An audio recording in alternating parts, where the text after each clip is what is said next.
સુરતના ઉધના રેલવે સ્ટેશનનો એક video social media ઉપર વાયરલ થયો છે અને આ વિડીયોએ અનેક સવાલો ઊભા કર્યા છે।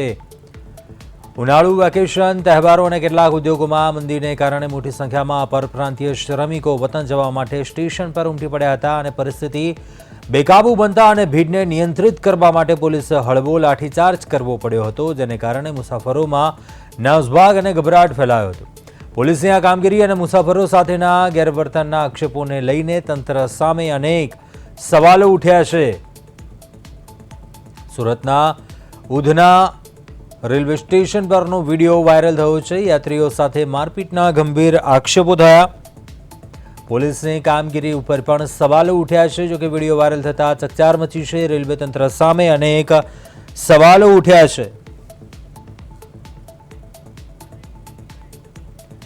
વધુ વિગતો મેળવે સંવાદદાતા અરવિંદ રાઠોડ ફોન લાઈન પર જોડાયા છે। અરવિંદ, સુરત રેલવે સ્ટેશન પરનો વિડીયો સામે આવ્યો છે। પહેલા તો કયા સમયગાળા દરમિયાનનો આ વિડીયો છે, આ બનાવ ક્યારે બન્યો હતો અને શું વિગતો સામે આવી છે?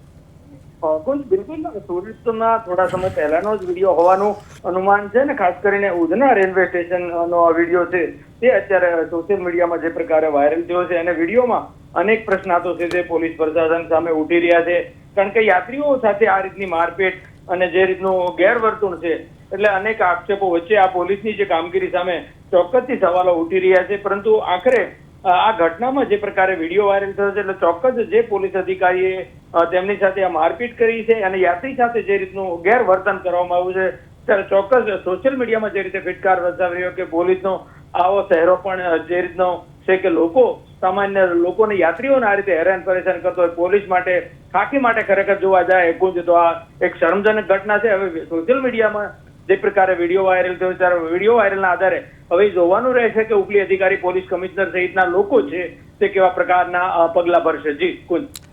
ચોક્કસથી અરવિંદ, આભાર વિગતો જણાવવા બદલ।